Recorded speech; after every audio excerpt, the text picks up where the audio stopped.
Hey, howdy, hey, and welcome to another webcast from tggeeks.com, where Ben and Keith, the two gay geeks, talk about all aspects of geekdom and nerdery. Sci-fi, comics, film, horror, genre, and you name it, we talk about it.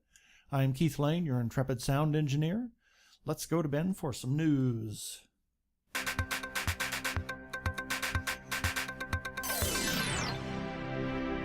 Well, in an announcement that is sure to only build excitement for this particular show, Game of Thrones announced at the San Diego Comic-Con Friday the casting of a whole bunch of new characters, including the role of Prince Doran Martell, who is the older brother of the late Oberyn Martell, who was played by Pedro Pascal.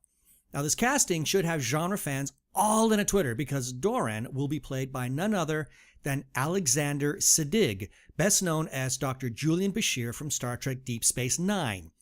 Now, Dorne will be the much more even-tempered ruler of Dorne. Other casting for this show includes Myrcella Baratheon. Now, this is going to be a change because she was originally played by Amy Richardson, but will now be played by Nell Tiger Free. Now, Myrcella will be betrothed to Tristan Martell, who will be played by Toby Sebastian as part of an alliance offered by Tywin Lannister. That sounds interesting.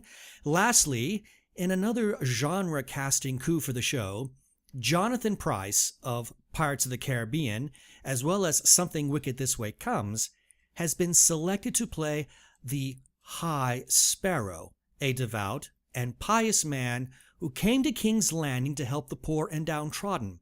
However, through circumstances that can only be described as cult of personality, he quickly gains a very strong following of believers who descend upon the city, ministering to the poor, all the while decrying the corruption of those in power.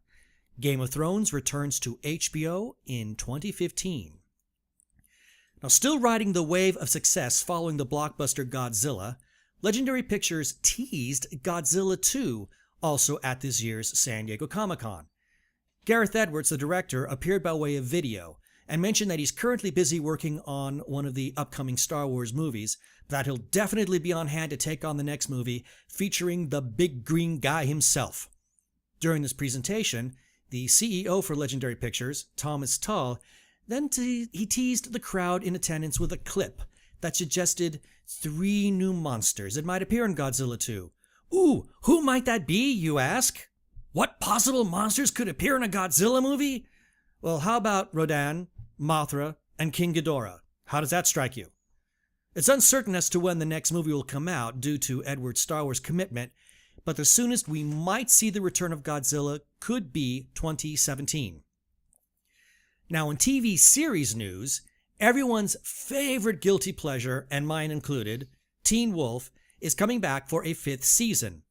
MTV made this announcement again at San Diego Comic-Con, saying that the show will return for a 20-episode season and will be split into 2 parts in the same way that it was done for its 3rd season. Now, the series is loosely based on the 1985 movie of the same name, starring Michael J. Fox. Although while the movie was largely a comedy, the series is mostly a supernatural drama with comedic elements. The show stars Tyler Posey as Scott McCall, the teen werewolf himself, and is about a high school teen who ends up being bitten by a werewolf and inherits all of the powers that come from being a werewolf, but also inherits his own sets of curses as he tries to fit into high school as well as try to date the girl of his dreams, all the while evading her father, who happens to be a werewolf hunter. Now, lastly, in the wild and woolly world of the rumor mill, another name has been thrown into the mix of possible actors to play the Sorcerer Supreme, Doctor Strange. With the selection of Scott Derrickson of Deliverers from Evil as the director, as well as Prometheus writer John Spates, speculation has been running wild as to who would be cast as the Mystic Mage, with names such as Benedict Cumberbatch, Tom Hardy, and even the recent Oscar winner Jared Leto as possibly being on the shortlist. Well, add another name. Joaquin Phoenix is now being talked about and is rumored to be at the top of this list as possible actors for the role. Now, as with all things in Hollywood, nothing is ever certain until a formal announcement is made. But according to Bleeding Cool, it has been tweeted that Phoenix has been spotted recently shopping for Doctor Strange comics. So, what do you think about Phoenix possibly playing Doctor Strange? Is he too young? Does he have any of the gravitas that is necessary to be Stephen Strange? We welcome your feedback on the story and any of the stories you have heard, and here is how you can do that. Hey everyone out there in the interwebs, just a reminder of where you can find us. We are everywhere. Here we go. tggeeks.com as well as the2gaygeeks.com. On Google Plus and YouTube, look for us as 2gaygeeks. We have 2 Twitter handles, at tggeeks and at the2gaygeeks. On Facebook, search for TG Geeks Webcast, and on Tumblr, we are 2gaygeeks. And of course, we are listed on iTunes as TG Geeks Webcast. And we just added a feedback voicemail line where you can call in and leave us your feedback. The number is 469-TG-GEEKS. That is 469-844-3357. We might even use a voicemail or two on a future show.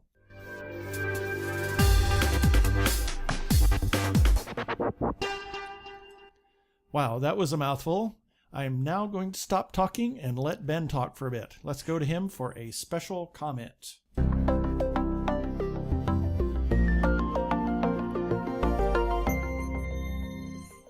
Well, recently it was announced that there will be a death of a major comic book character. Now, this is nothing new, as we've seen the death and subsequent resurrection of Superman, the death of Captain America, as well as a host of other major superhero comic book characters. However, this death is different. He's not superpowered like Thor or Captain Marvel, nor is he super skilled like Batman or Hawkeye. No, he's just an average person, but his actions make him a hero, which only gives his death even that much more impact. Everyone's favorite and eternally young high school student, Archie Andrews, is going to die in the comic books. But wait, let me clarify. As with titles that have been around for a long time, writer Paul Kuperberg decided to write a comic line of Archie that takes a look at his future after high school in a series called Life with Archie. In it, he regularly presents 2 different stories with Archie, one that has him marrying Veronica, another where we see him married to Betty. This series also gives us more of a character named Kevin Keller, first seen in an issue of Veronica. He is a fellow high school student, became a best friend of Archie. Well, as with all things, he became quite the object of affection by many of the girls that were in the school. Well, throughout these issues, it was then later revealed that he is gay. He's also an army brat, but he also has the full support of his father. Kevin enlists into the army, is wounded during combat while deployed to the Middle East, returns home, where he meets the man who will become his husband, and eventually runs for Senate on a strict gun control platform due to the shooting of his husband during a robbery attempt. Now, it is here that Archie shows what kind of a hero he is. During an appearance, a would-be assassin makes an attempt to kill Kevin. Archie witnesses this and attempts to take the shooter down, but instead takes the bullet instead that was meant for Kevin. It is here in this act of bravery and total love for his gay friend that Archie is killed. When I read this, I cried. Why did it make me cry? There have been many beloved characters in comic books and other forms of literature that have met their demise, and most of them didn't affect me the way this did. What was it? Was it because it was Archie, the teenager that we all grew up with? Was it that here we are getting a very lighthearted comic book, which Archie generally has been, but now we have to deal with a terrible tragedy? Well, for me, it was the person that Archie did this for. He did it for his gay best friend. Now, we live in a world where we would love to have this level of acceptance among our friends and peers, to walk down the street with a loved one, come across our best friend, and not have to hide or be ashamed of who we are. In this single act, Archie showed us, all of us, what it can mean to the world to truly care more for a friend than for one's self. He showed us through his sacrifice the kind of world we all hope to live in. And I cried because the world that we presently live in had just become a little dimmer due to the loss of such a brave and caring character like Archie Andrews. So it is to you, Archie Andrews, that I say thank you for showing us the kind of person we should all strive to be.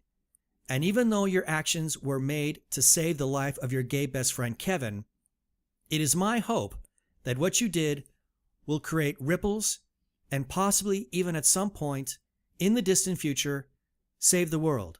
Now, did I mention that I cried over the death of a comic book character?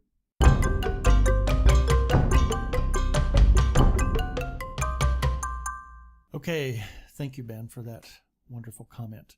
That should just about do it for this week. Thank you for listening to this episode of TG Geeks Webcast. For Ben Raggington, I am Keith Lane. Peace. Cheers.